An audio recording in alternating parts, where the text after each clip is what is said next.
As I was finishing the last video, I forgot one part, and I turned the light on, to be honest with you. So it's a little brighter right now. And that is the lawsuit, and I want to talk about that. The company was never once agreed to give us full retro, even though we had that on the table. And we ultimately wound up getting a bonus at the end. And you know, it was a fair amount of money. The company wouldn't let us move the money around. It was, the numbers were the numbers, and that was it. Take it or leave it. And of course, you know, we took that. But for somebody to make an accusation that we somehow traded retro pay and for the lawsuit is just completely asinine. The fact of the matter is we were fully prepared to go toe to toe with the company on that lawsuit. And the reason was this. In a lawsuit, you have the ability for depositions, you have the right to discovery, and several other things that the court provides. We had done our homework.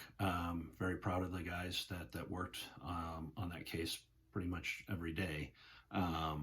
Prior to and after the company filed it, we knew what we were doing. Our guys never once slowed down on the job, and in fairness, that's just an insult. The company filed the lawsuit against us before we went to LaGuardia, and I stood next to John when he berated Robert Isom, and I'm proud of that fact.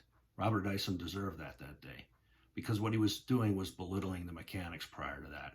And anybody that stands on the sidelines and wants to talk about playing nice with the company, or we shouldn't have said what we did, the fact of the matter is we did do what we needed to do, and we set a tone, and that tone is we're not going to be pushed around.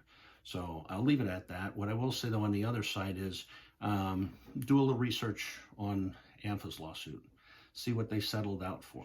Their members, I guess, voted on that decision to have a change, an institutional change, which is, as I understand it, if the company now accuses the maintenance group mechanics of a job action, they won't be able to go to court. They will go to an arbitration.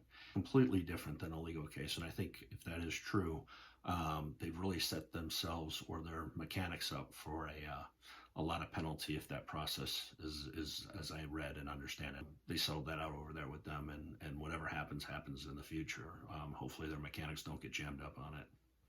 I'll close with this. The organizer that shot that video, ask him where some of the money comes from for his AMT competitions. It comes from outsourced vendors. And the reason I know this is because Local 591 offered to pay for him not to take money from the outsourced vendors a couple years ago. And his response was, I'll take money from anybody that gives it to me. Please pay attention to who's talking to you and what their objectives truly are. And that cannot be, and again, that can't be denied. There's plenty of board members from 591 that are aware of that. We were involved in that conversation.